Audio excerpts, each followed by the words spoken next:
Voilà, mes amis, on va donc commencer notre Zoom avec le Beth Midrash Yosef Rai de Marseille. Je tiens une fois de plus à remercier donc les organisateurs pour ce Zoom qui est maintenant régulier, si j'ose dire. Et je tenais simplement à dire avant de commencer que le cours aujourd'hui ne durera que 3/4 d'heure au lieu d'une heure parce que j'ai une obligation que je dois absolument accomplir et je ne pourrai donc pas rester une heure, mais disons 3/4 d'heure, c'est déjà, grâce à Dieu, très très bien. Ce qui compte, c'est la qualité beaucoup plus que la quantité, comme vous le savez. Je veux aussi dédier le cours de ce soir pour la Refoua Shelema de Maggie Myriam Bat Chana. Voilà. Le sujet qui a été choisi est bien sûr lié à Rosh Hashanah et comme je ne cesse de le dire dans les derniers cours depuis que j'ai commencé à enseigner des notions concernant Rosh Hashanah, on sait que Rosh Hashanah est le jour de la création de l'homme, le 6e jour de la création et non le premier jour de la création. Je voudrais que l'on se pose une question à laquelle on va réfléchir ensemble et que je vais traiter devant vous.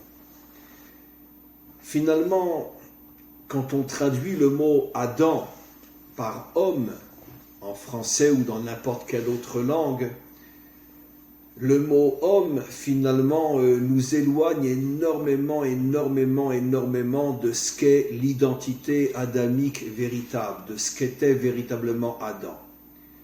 Je voudrais, sans trop insister, sans rentrer trop dans les détails, revenir sur une notion que j'ai expliquée dans pas mal de cours, mais qui est une notion très importante. Je pense que tous ceux qui connaissent un petit peu la Bible et le récit de la création se sont aperçus et comprennent que chaque jour est une création en soi. Sans rentrer trop dans les détails, mais le premier jour, c'est la lumière qui est créée. Le deuxième jour, le maître du monde commence à gérer les eaux. Le troisième jour, apparaît la terre. Le quatrième jour, la terre et bien sûr tout ce qui pousse à partir de la terre. Le quatrième jour, les astres, etc. Chaque jour correspond à une création spécifique. Et le 5e jour, on nous parle de la création des animaux. Ce qu'il y a d'extrêmement les animaux, les poissons, les oiseaux, etc. Ce qu'il y a d'extrêmement étrange, c'est que le 6e jour, le jour où l'homme est créé, avant la création de l'homme, le 6e jour lui-même, on parle encore de la création d'animaux. Et nos maîtres se posent une question qui confirme ce que je viens d'expliquer, ou plutôt, je me fonde sur ce que eux-mêmes expliquent. Comment se fait-il que tout le règne animal n'a pas été créé le 5e jour ? Encore une fois, je pense que tous ceux qui me suivent depuis longtemps comprennent que tout ça, ce sont des codes, des métaphores qu'il faut savoir décrypter, mais restons dans l'aspect formel des choses. À partir du moment où les animaux commencent à paraître le 5e jour, et que chaque jour correspond à une création spécifique, comment se fait-il que les animaux sont créés le 5e jour et aussi le 6e jour, le jour qui est en principe consacré à la création de l'homme? La création principale du 6e jour, c'est l'homme, Adam plutôt.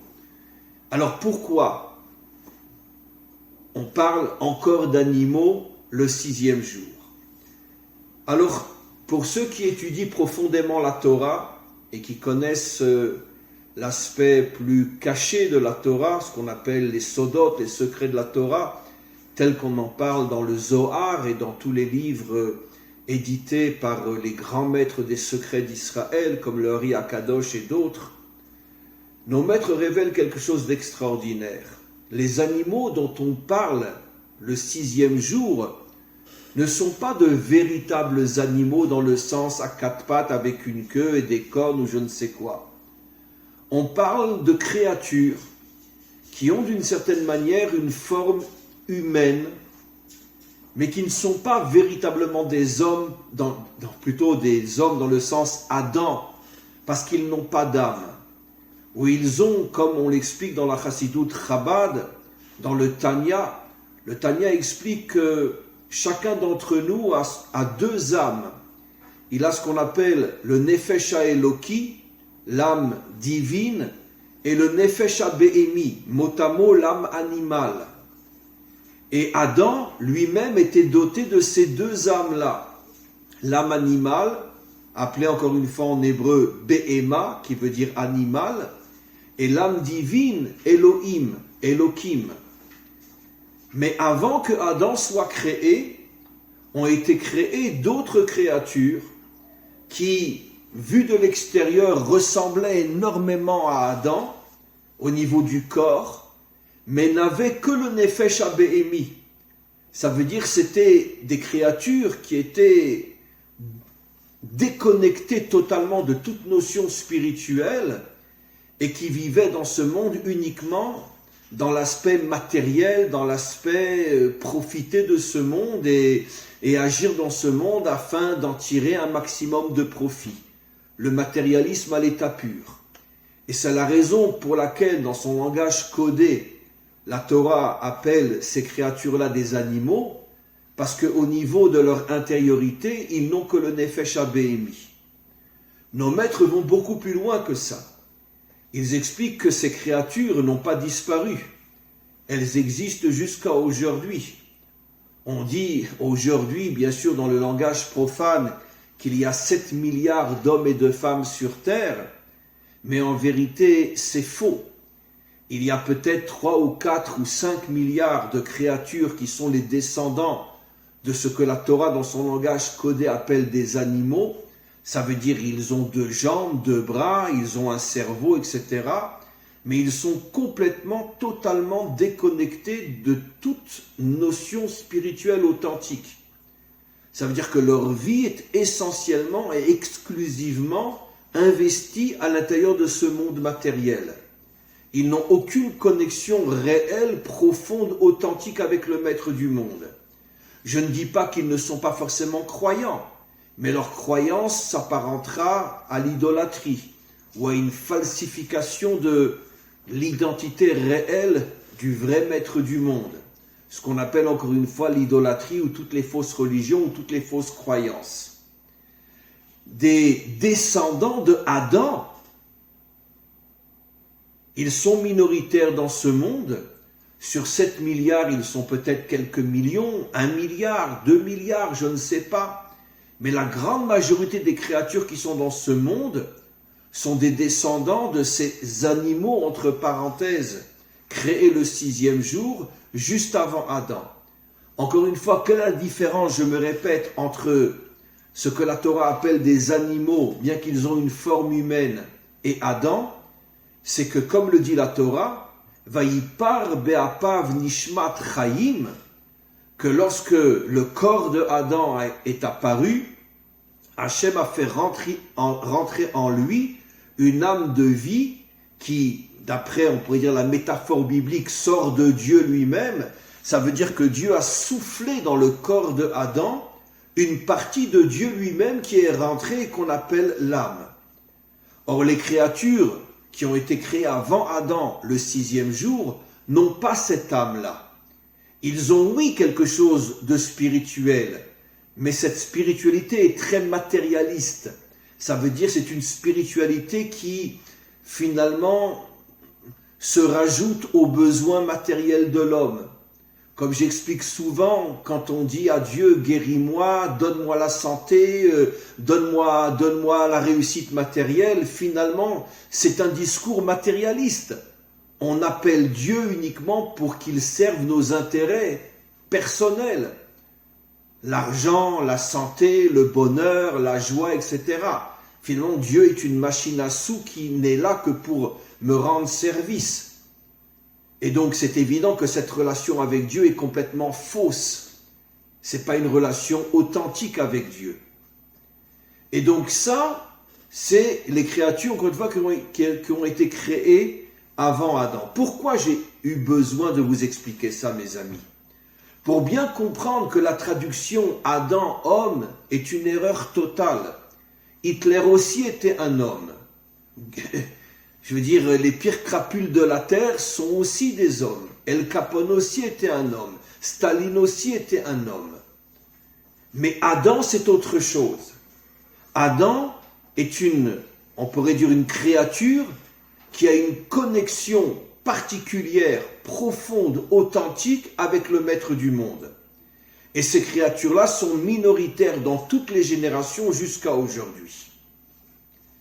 Alors, maintenant on va comprendre pourquoi, selon notre tradition, nous disons que Adam s'est révélé il y a 5700, bientôt Rosh Hashanah, pour l'instant on est encore dans l'année 5780, mais dans quelques jours, on va rentrer dans l'année 5781. Ça veut dire on est bientôt à la fin du 6e millénaire. Comment c'est possible? Selon la traduction de ceux qui n'ont aucune connaissance de la Torah, c'est-à-dire 99% de ceux qui malheureusement l'étudient et la falsifient. Comment accepter que le premier homme est apparu il y a 6000 ans? On sait très bien, d'après la science et d'après quantité d'autres preuves, qu'il y avait des traces de créatures existantes il y a fort longtemps, beaucoup plus que 6000 ans. Mais quand on comprend bien le message de nos maîtres, on comprend que ce n'est pas du tout une contradiction. La Torah ne contredit pas la science. Des créatures à forme humaine, il y en avait bien avant Adam. Mais il y a 5781 ans, s'est dévoilé pour la première fois une créature qui n'avait pas seulement l'aspect matériel, mais qui avait aussi l'aspect spirituel. Malheureusement, à peine s'est-il dévoilé, il a tout de suite été attaqué, il est tombé et il a fauté par ce que la Torah appelle dans son langage codé le Nachash, traduction le serpent. Vous savez tous et vous comprenez tous que c'est absolument inconcevable qu'un serpent est venu faire tomber Adam. C'est un mot codé qui fait allusion au mal qui s'est attaqué à lui. Une des explications parmi des milliards, comme je l'ai souvent dit, pourquoi la Torah appelle le mal le serpent, parce que comme on le sait, le serpent vient sans faire de bruit, il t'attaque, et au moment où il commence à t'étouffer, ou il te mord, c'est déjà trop tard, parce qu'il a cette capacité de venir sans que tu le vois, parce qu'il est tout en bas, il se faufile dans les herbes ou derrière les pierres, et au moment où il t'attaque, tu ne peux déjà plus te défendre.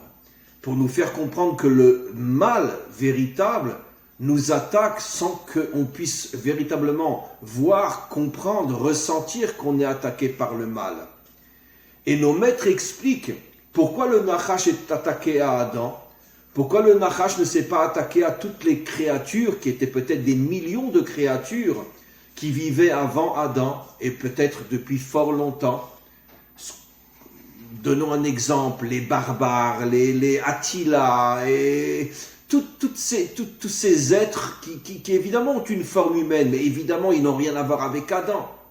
Rien à voir avec Adam. Malheureusement, sachez que même dans le monde de la Torah, il y a énormément de rabbanim qui ne savent pas ce que j'explique et qui imaginent que tout le monde sort de Adam.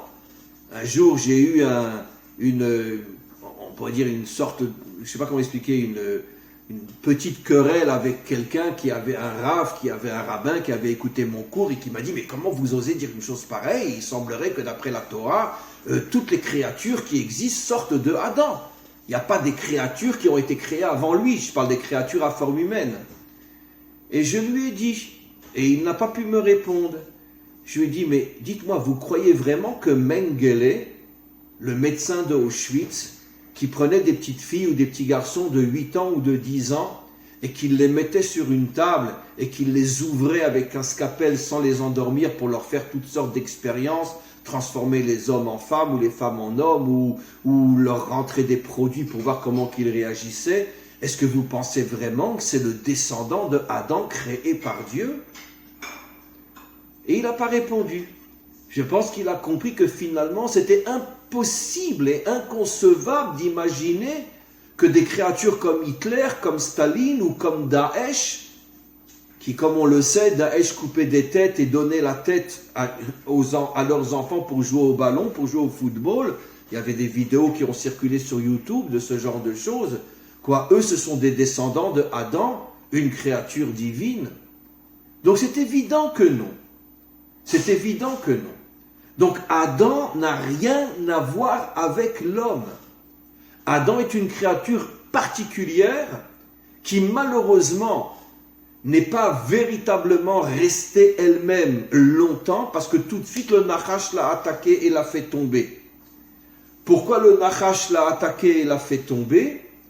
Parce que comme on le sait, selon l'un des enseignements très très profonds de nos maîtres qui explique que le mal ne s'attaque qu'à ceux qui ont la potentialité de pouvoir réparer le monde. Pourquoi le Nachash n'est pas venu faire tomber Hitler ou faire tomber Staline ou les barbares qui vivaient avant Adam? Mais parce que eux servent les intérêts du mal, puisqu'ils sont les représentants du mal. Pas forcément des gens comme Hitler, qui n'est bien sûr pas un descendant de Adam, mais même quelqu'un qui ne fait de mal à personne, mais qui ne vit que de matérialité, l'argent, les plaisirs, s'amuser, etc. Il sert les intérêts du mal, parce que c'est évident qu'un homme comme ça ne va rien faire pour changer le monde, puisqu'il ne sert que son ego.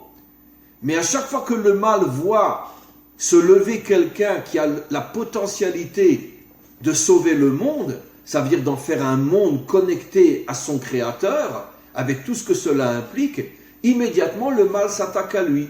C'est ce que disent nos maîtres, Kol hagadol mechavero, yitzro gadol mimeno, en français, plus un homme est grand et plus les forces du mal s'attaquent à lui.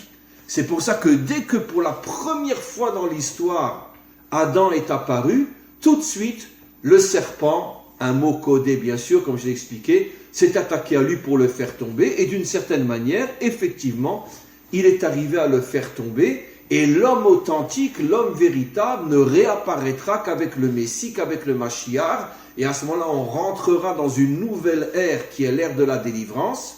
Comme je l'explique souvent dans mes cours, l'ère de la délivrance, c'est pas on est sur la plage et on se fait bronzer. Non, c'est une nouvelle histoire qui commence, et j'ai donné souvent un exemple qui est très juste. Toute l'histoire que nous vivons en ce moment, depuis des millénaires, c'est le brouillon avant le propre. C'est-à-dire que la véritable histoire va commencer avec la venue du Mashiach. Ça ne va pas s'arrêter. L'histoire va véritablement commencer à ce moment-là.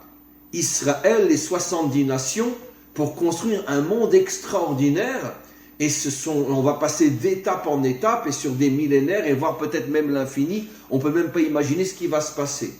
Mais pour l'instant, on est dans le brouillon, et dans un sale brouillon, avec toutes les saletés qu'il y a dans ce monde, la débauche, l'idolâtrie, le meurtre, les crimes, la méchanceté qu'il y a dans ce monde. Pourquoi ? Parce que la majorité de ceux qui dominent ce monde ne sont pas des descendants d'Adam. Ils font partie de ces fameuses bêtes, mots codés pour désigner des créatures qui n'ont aucune connexion réelle, authentique avec le maître du monde, qui ne vivent que pour servir leurs intérêts et qui détruisent ce monde. Et les plus grandes victimes sont justement les descendants de Adam, qui sont poursuivis par ces gens-là parce qu'ils ne veulent pas que les véritables descendants de Adam puissent se réveiller et avoir la force de prendre ce monde en main pour pouvoir le changer. Donc, encore une fois, mes amis, on vient de comprendre deux choses.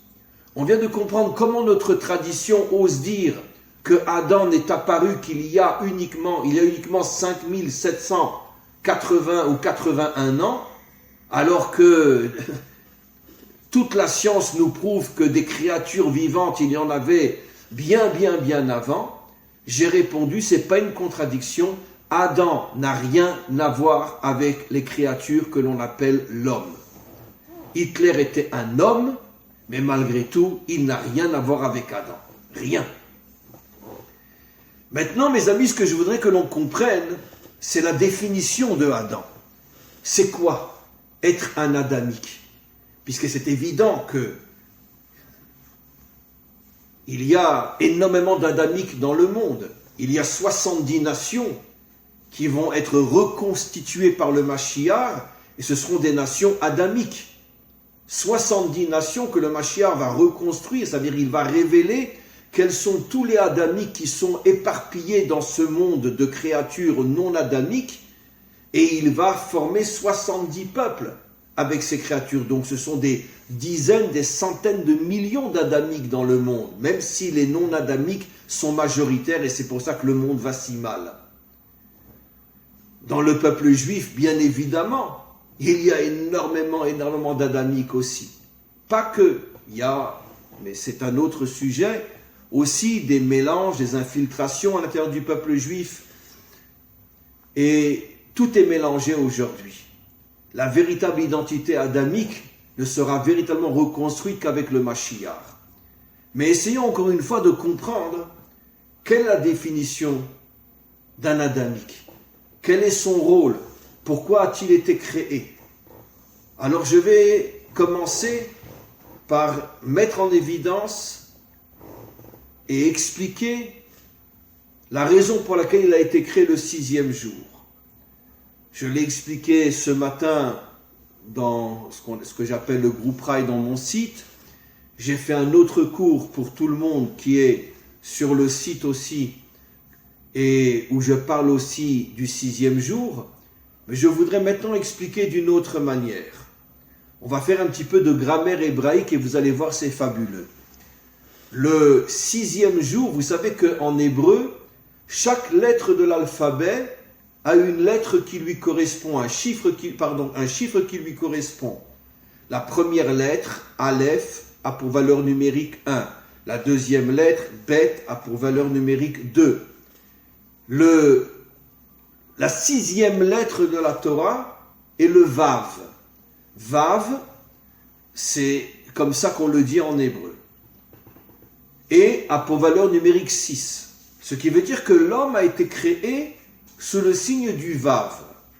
Maintenant, quelle est la fonction du Vav dans la grammaire hébraïque? Le Vav s'appelle Vav Achibur, c'est-à-dire le Vav est la lettre qui réunit des choses différentes. Donnons un exemple. En français, quand vous faites une phrase qui réunit des choses différentes, vous dites « et ». J'ai rentré dans mon salon, une table et des chaises et des armoires, etc., etc. Dans ma cuisine, un frigidaire, une table de cuisine, un four, un micro-ondes, etc. Je dis « et ». Maintenant, en hébreu, on met « vav ».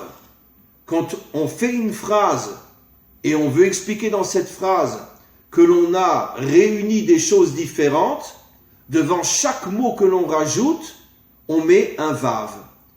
Regardez le premier verset de la Torah, en hébreu, Bereshit bara Elokim et hashamayim ve vav ve et haaretz. Au commencement, Dieu créa le ciel et la terre. Traduction française, mais en hébreu, ve vav ve haaretz. Ça veut dire que le vav a la fonction du et en français. Une table et des chaises, le ciel et la terre. Donc, ce qui veut dire que le vav fait allusion, encore une fois, à la réunion de choses qui sont fondamentalement différentes. Une table et des chaises sont différentes. Un frigidaire et un four sont différentes. Mais, bien qu'elles sont différentes dans leur fonction, elles se complètent. Regardez, parce que pour pouvoir manger à une table, j'ai besoin d'être assis sur une chaise. Quand j'ai cuisiné dans mon four, après le plat, si j'ai un lave-vaisselle, je le mets dans le lave-vaisselle. Ou bien s'il me reste à manger, je le mets dans le frigidaire. Ça veut dire que le frigidaire est à l'extrême opposé du four. Le lave-vaisselle est à l'extrême opposé du four. Mais d'un autre côté, le lave-vaisselle et le frigidaire viennent compléter quelque chose que le four n'a pas. Le lave-vaisselle va laver le plateau qui a servi à faire cuire des pommes de terre dans le four, Et le frigidaire va servir à garder ces pommes de terre dans le frigidaire si je n'ai pas pu tout manger. Comme les chaises qui vont me permettre de pouvoir manger à table. Vous voyez quelque chose de très intéressant qu'expliquent nos maîtres. Il y a énormément de différences dans ce monde, mais en vérité, quand on a l'œil de la sagesse, c'est facile avec les exemples que j'ai donnés, mais c'est beaucoup plus compliqué quand on élargit cette notion. Mais celui qui a l'œil de la sagesse comprend que chaque différence dans ce monde est le complément de quelque chose d'autre qui est très différent, mais si on arrive à les associer, on comprend qu'ils sont complémentaires. Donnons l'exemple le plus fabuleux que nous donne la Torah. Dès les premiers instants de la création de l'homme et de la femme est très différente de l'homme, puisque la Torah l'appelle Ezer Kenegdo. Elle est là pour l'aider, mais elle est en même temps son contraire. Le mot Kenegdo en hébreu veut dire son contraire, mais d'un autre côté, tout le monde comprend et tout le monde sait que le but de l'homme et de la femme, c'est de se compléter, de fusionner pour ne faire qu'un. Comme le dit la Torah, Ve'iu les basar echad, ils deviendront un seul être. Pourtant, c'est clair que l'identité féminine et l'identité masculine sont très différentes. C'est ce qui fait toutes les tensions et toutes les difficultés dans un couple. Mais d'un autre côté, toutes ces tensions, toutes ces difficultés ont pour but de nous amener à l'unité à l'intérieur du couple. Et donc, ce principe-là est vrai partout. C'est évident que les Français sont très différents des Russes, et les Russes sont très différents des Chinois, et les Juifs sont très différents des chrétiens, et les chrétiens sont très différents des musulmans, et les musulmans sont très différents des bouddhistes, etc., etc. Mais en vérité, il y a dans chaque différence quelque chose qui est positif, qui va venir compléter ce qu'il manque à l'autre. Pourquoi il n'y aurait pas que des Juifs sur terre? Pourquoi il y a 70 autres nations? Et pourquoi 70 autres nations? Il aurait pu y avoir les Juifs et une autre nation. Non! Parce que chaque nation apporte quelque chose que les 69 n'ont pas et que même Israël n'a pas. Israël n'a pas tout. Israël a un rôle important dans ce monde, mais il n'a pas tout. Il a besoin lui-même des 70 nations qui vont compléter énormément de choses que Israël n'a pas. Et pareil, à l'intérieur des 70 nations, chaque nation va compléter quelque chose que l'autre nation n'a pas. Malheureusement, comme l'homme est prisonnier de son ego, et que l'homme, finalement, est tombé à l'intérieur de sa prison d'orgueil, il s'imagine que c'est lui qui a raison, que c'est lui qui détient tout, et il n'accepte pas la différence. Et c'est pour ça qu'il n'a pas ce que j'appelle moi l'œil de la sagesse, pour comprendre que l'autre qui est différent est là pour compléter ce que tu n'as pas. C'est ça finalement le monde de la délivrance, quand le Mashiach se dévoilera, où il arrivera à montrer comment chaque partie de ce monde complète l'autre, et comment en vérité le monde peut s'unir à partir du moment où tu ne vois plus uniquement la différence, mais tu vois comment la différence complète ton manque. C'est très beau d'avoir des mets magnifiques sur une table, mais si tu n'as pas de chaise pour t'asseoir, comment tu vas faire pour manger? Etc., etc. Des exemples simples, mais qu'on peut appliquer à tous les niveaux. Donc maintenant, on a compris pourquoi l'homme a été créé le 6e jour. Le 6e jour qui fait allusion à la lettre Vav. Le Vav qui fait allusion à la lettre qui réunit les différents. Une table et des chaises, et un four, et un frigidaire, le ciel et la terre, un homme et une femme, Israël et les nations, le ciel et la terre, l'âme et le corps, le spirituel et le matériel, et l'union des contraires. L'homme a été créé le 6e jour, mes amis, parce que la mission fondamentale de Adam et de chacun qui, dans chaque génération, se sent être un être adamique, d'arriver à comprendre que toutes les différences de ce monde sont là pour être réunies afin de se compléter. J'oserais presque dire, comme je le dis souvent dans mes cours, que le terrain d'expérience pour pouvoir véritablement savoir si tu es un adamique ou non, c'est dans ton couple. Si tu n'arrives pas à vivre avec quelqu'un de différent de toi, si tu ne supportes pas la contradiction, si tu ne supportes pas les tensions, si tu n'arrives pas à vivre avec quelqu'un qui n'est pas comme toi, il y a malheureusement de grandes chances que tu ne sois pas un adamique. Mais si tu arrives à construire l'unité avec quelqu'un qui est différent de toi, alors c'est pratiquement certain que tu es un adamique. Appliqué à un autre niveau, je suis juif, je ne veux vivre qu'avec des juifs. Je suis catholique, je ne veux vivre qu'avec des catholiques.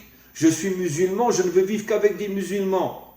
C'est sûr que dans ces trois cas, ce ne sont pas des adamiques.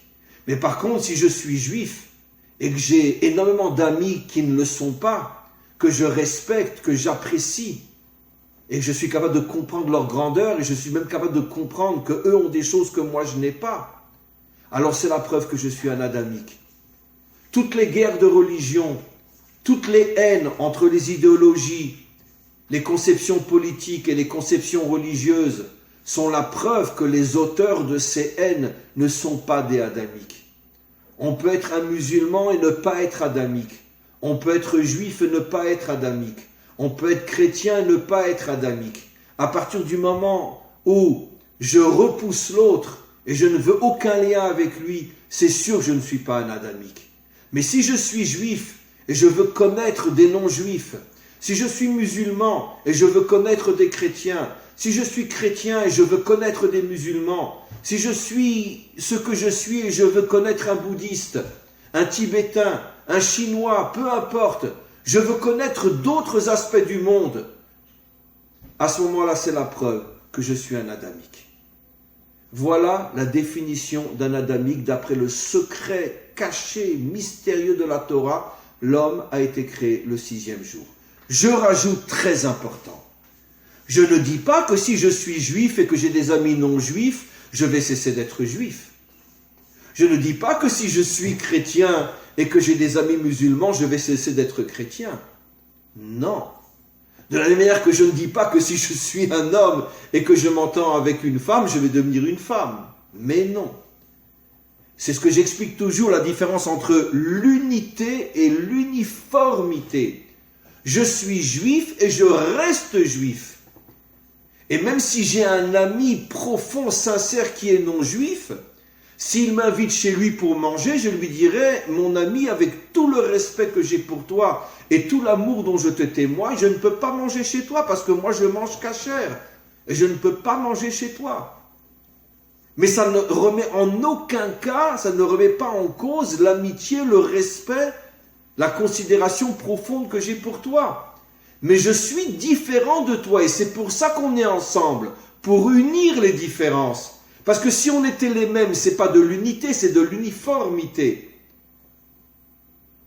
Donc quand je m'intéresse à quelqu'un qui est différent de moi, ce n'est pas pour devenir comme lui. Je reste moi-même, mais je comprends qu'il y a chez lui des choses que je n'ai pas, que je veux connaître pour me compléter grâce à lui. C'est ça la définition d'un adamique.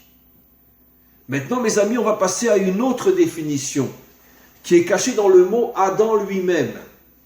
Vous savez, j'ai souvent expliqué dans mes cours que le génie de l'hébreu, surtout de l'hébreu biblique, c'est que chaque mot en hébreu biblique est porteur du sens caché de la chose qui porte ce nom. Et dans le mot Adam se cache quelque chose d'extraordinaire. Et j'explique, mes amis. Le mot Adam, nous dit la Torah, vient du mot Adama, qui veut dire la terre. Parce que le corps de l'homme a été formé à partir de la terre. Bon, tout ça, encore une fois, mes amis, ce sont des métaphores. Ne le prenez pas à la lettre. Ce qui compte, c'est le message que je vais expliquer. Mais la Torah nous dit dans son langage codé que le corps de l'homme a été créé à partir de Adama. Adama veut dire la terre.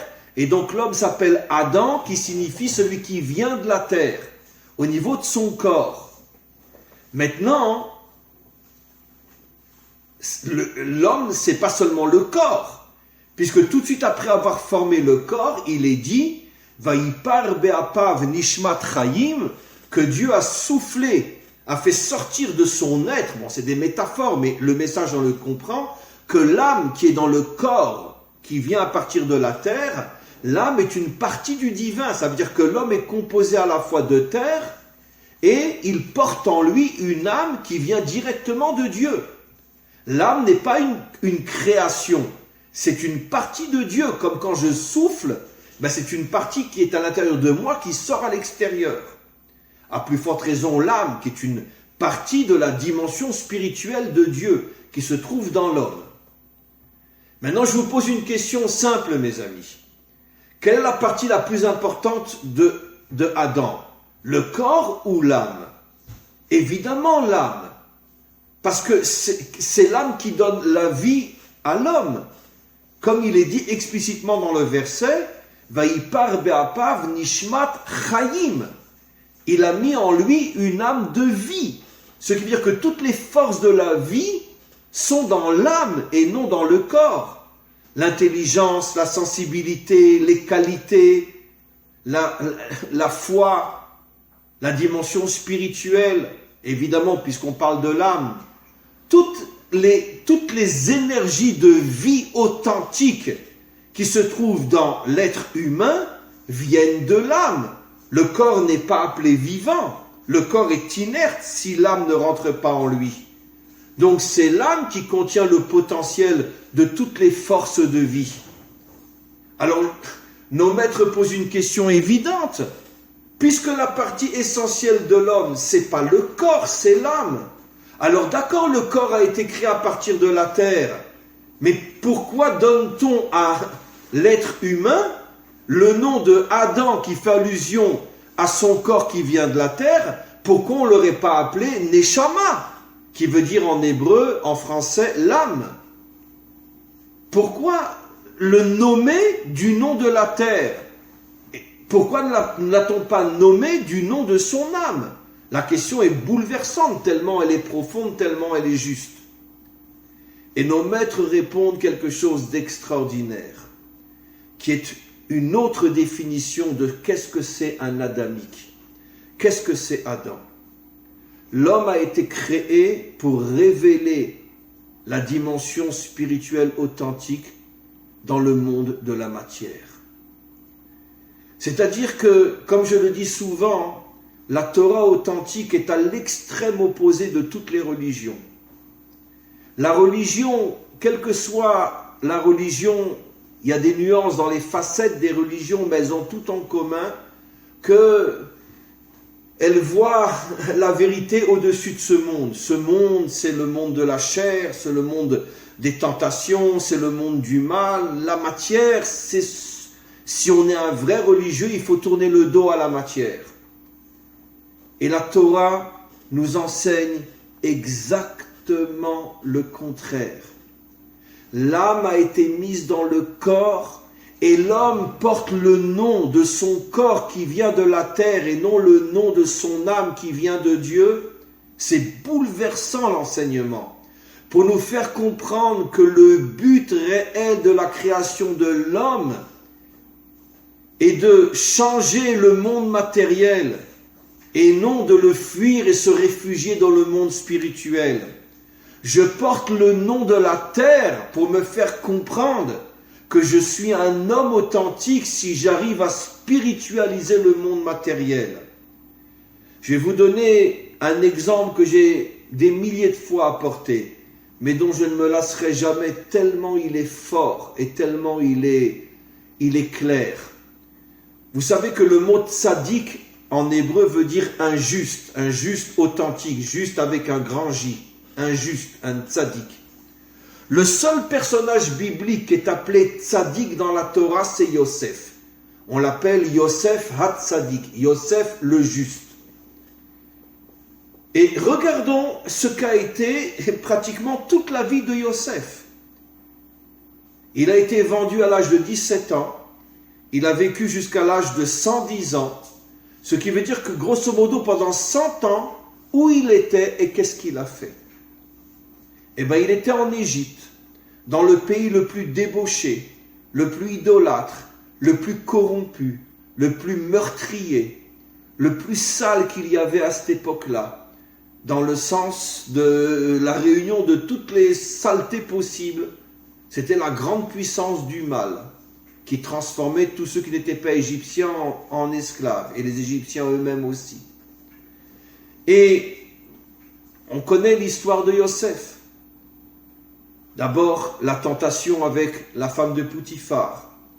Quand il a refusé, il a été mis en prison pendant 12 ans. Une prison égyptienne, il y a 4000 ans. J'ai juste un petit rappel. Comment s'appelle-t-il Morsi, celui qui a été renversé par le président égyptien actuel, je ne me rappelle plus des noms, mais bon, il avait été élu, après il a été mis en prison. Combien de temps il a tenu en prison, dans une prison égyptienne, en 2020, en 2019, 2018? Il a tenu 2 ans. Je pense que chacun d'entre nous comprend quelles sont les conditions de vie dans une prison égyptienne, syrienne, irakienne. On ne peut même pas imaginer. Même pas imaginer. Je ne sais pas si vous l'avez... Non, je ne pense pas que vous l'avez vu en France, ça a été censuré. Mais récemment, on a vu dans les journaux des révélations qui ont été faites sur ce qui se passe dans les prisons iraniennes. Toutes les femmes qui sont dans les prisons iraniennes sont violées entre 50 et 100 fois par jour, jusqu'à ce qu'elles en meurent. Mais ça, bien sûr, personne ne le sait en Europe. Et comment on appelle ça, les gardiens de prison s'amusent, ils ouvrent la prison, ils rentrent 10, 20, toute la journée, ils violent, jusqu'à ce qu'elles en crèvent. Morsi, il s'appelait, voilà, je crois. Combien de temps il a tenu dans une prison égyptienne? 2 ans. Il y a 4000 ans. Vous imaginez la barbarie de l'Égypte il y a 4000 ans. Yosef a tenu pendant 12 ans dans une prison égyptienne. Après, il sort et il est nommé vice-roi d'Égypte, finalement le dirigeant de l'Égypte. Ce n'est pas lui qui porte la couronne, mais c'est lui qui dirige. Ça a été sa plus grande épreuve. Il est sorti de prison à l'âge de 30 ans, il est mort à 110 ans, donc finalement, il a été roi de l'Égypte pendant 80 ans. Vous imaginez la corruption, les tentations, ce à quoi il a été confronté, les séductions d'argent, de femmes. Nos maîtres ont le courage de dire qu'à chaque fois que Yosef, une fois qu'il avait été nommé roi d'Égypte, il avait 30 ans, il était au summum de sa beauté, c'était un très très bel homme. À chaque fois qu'il sortait dans les rues, les Égyptiennes sortaient sur leur balcon, elles lui sifflaient, lui jetaient de l'argent et lui disaient « monte chez moi ». Vous imaginez le nombre de tentations, le nombre de séductions par rapport au féminin. Maintenant, dans la fonction de dirigeant lui-même, combien d'argent il aurait pu se mettre dans les poches, combien de corruption, combien... Et puis, étant dirigeant de l'Égypte, comment qu'il a fait pour ne pas tomber dans l'idolâtrie aussi? Ça veut dire que cet homme-là, il a traversé toutes les obscurités qu'on peut traverser dans une vie. Les tentations du pouvoir, les tentations des femmes, les tentations de l'argent, l'obscurité, le désespoir inimaginable dans une prison égyptienne pendant 12 ans. Il a vécu les tentations du bien et les tentations du mal, ou le désespoir du mal. C'est pour ça qu'on l'appelle Yosef Hatzadik. Mes amis, un juste authentique, c'est pas celui qui passe son temps dans un monastère ou dans une synagogue. Ça, c'est pas injuste. C'est quelqu'un de bien. Il fait de mal à personne. Mais c'est pas injuste. Injuste, c'est quelqu'un qui est dans ce monde, qui est confronté à toutes les difficultés de ce monde et qui ne tombe jamais. Excusez-moi l'expression, mais injuste, c'est quelqu'un qui est, par exemple, à la tête d'une grosse société, qui a 10 secrétaires, qui sont toutes jeunes, et que ça ne lui est même pas venu à l'esprit de tromper sa femme pour partir avec une de ses secrétaires. Je ne dis même pas qu'il l'a fait, ça ne lui est même pas venu à l'esprit. Et pourtant, tous les jours, il se retrouve avec 10, 15 jeunes femmes dans son bureau ou dans sa société, et il reste fidèle, droit, propre. En tant qu'homme d'affaires, on lui propose des combines, des mauvais coups, il peut gagner des millions d'euros. Non, je refuse, c'est pas propre. Ça, c'est injuste. C'est pas celui qui vit en marge du monde, dans un monastère ou dans une synagogue. Non. Le juste est celui qui est dans ce monde et qui ne tombe pas. Et si malheureusement une fois il tombe, il se relève tout de suite. Il ne reste pas dans son erreur. Il fait teshuva, il répare. Ça, c'est la raison pour laquelle le seul qui est appelé tzaddik dans toute la Torah, c'est Yosef. Parce que personne n'a eu autant d'épreuves inimaginables comme Yosef et il n'est jamais tombé. Maintenant, vous comprenez, mes amis, pourquoi l'homme est appelé du nom de la terre et non du nom de son âme. Pour nous faire comprendre que tu ne peux pas réussir ta vie en tant qu'homme si tu n'es pas confronté à toutes les épreuves, à toutes les tentations, à tous les mensonges de ce monde. Parce que tu vis dans ce monde et malgré tout, tu es plus fort que ce monde. Tu ne tombes pas. Ça, c'est un homme authentique. De là, vous ferez vite la différence entre un non-adamique et un adamique. Parce qu'un non-adamique, si on lui propose de mettre une petite signature pour gagner 1 million d'euros, en sachant qu'il vole, il n'hésitera pas à mettre sa signature, 1 million d'euros. Si sa secrétaire lui fait un joli clin d'œil, il n'hésitera pas non plus. Et ainsi de suite. Un non-adamique ne peut en aucun cas résister à toutes les tentations de ce monde. Mais un adamique authentique sait qu'il est dans ce monde pour être plus fort que ce monde. Comment il peut être plus fort que ce monde? Parce qu'il porte en lui cette âme divine qu'il arrive à réveiller, à sentir et qui lui permet justement d'être au-dessus de ce monde tout en étant dans ce monde. Ce qui veut dire que, mes amis, pour conclure, on a donné les deux définitions dans le cours d'aujourd'hui, bien sûr. Il y a des dizaines d'autres aspects. Mais dans le cours d'aujourd'hui, on a expliqué, et je conclus en le répétant, quelles étaient les deux dimensions qui construisent l'identité d'un homme authentique, un adamique. La première chose, c'est le Vav. Il a été créé le 6e jour. C'est-à-dire quelqu'un qui est capable d'accepter les différences. Quelqu'un qui est capable de chercher chez l'autre, qui est à l'extrême opposé de lui, les étincelles de bien qui sont en lui pour compléter ce qui lui manque. Parce qu'il a l'humilité, la sagesse de comprendre que personne n'est parfait dans ce monde. Personne ne peut dire « j'ai tout, j'ai pas besoin des autres ». Tout le monde n'est qu'une partie d'un grand tout à l'intérieur duquel on doit tous se réunir pour chacun apporter à l'autre ce qui lui manque et chacun prendre de l'autre ce qui me manque. C'est ça l'unité. C'est ça la première définition d'un adamique authentique. Et la deuxième définition d'un adamique authentique, c'est que je ne tourne pas le dos à ce monde. Je rentre dans ce monde pour le changer, pour le réparer. Oui, je suis capable de travailler dans ce monde sans voler. Oui, je suis capable d'être entouré de jeunes femmes et de ne jamais tomber. Oui, je suis capable de traverser quantité d'épreuves et de séductions et de tentations et je ne tombe jamais. Je suis un homme authentique. Je suis un adamique authentique. C'est pour ces deux raisons fondamentales que l'homme a été créé. Pour l'unité et pour être un juste tout en étant dans ce monde. Voilà la véritable définition d'Adam. Vous comprenez tous et toutes, mes amis, à quel point c'est pas facile d'être un homme authentique.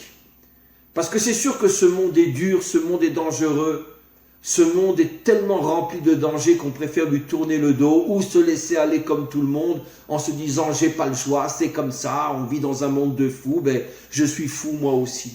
Non.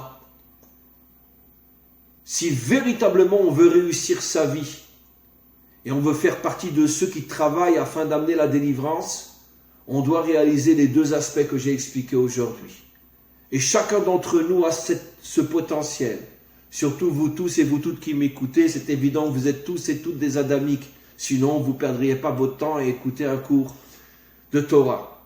Donc c'est évident que vous avez cette potentialité adamique en vous. Et donc c'est la raison pour laquelle vous devez travailler sur ces 2 points. Et chacun d'entre nous qui travaille sur ces 2 points devient un véritable soldat de la délivrance. Et quand le Mashiach se dévoilera, il appellera et il montrera du doigt tous ceux qui, grâce auxquels il a pu se dévoiler, et on fera partie de cette armée du Mashiach qui sera à ses côtés, parce qu'on aura su ce pourquoi on avait été créé, et on aura tout fait pour le réaliser. Voilà mes amis, finalement on a fait un peu plus que ce qui était prévu. Je n'ai pas le temps aujourd'hui de vous laisser poser des questions car je dois m'absenter. En tous les cas, merci à tous et à toutes, et on se retrouvera si Dieu veut dans pas trop longtemps, et une très très très bonne fin de soirée. À très très bientôt. Merci beaucoup à vous, magnifique. Merci beaucoup à vous aussi. Merci beaucoup à vous aussi.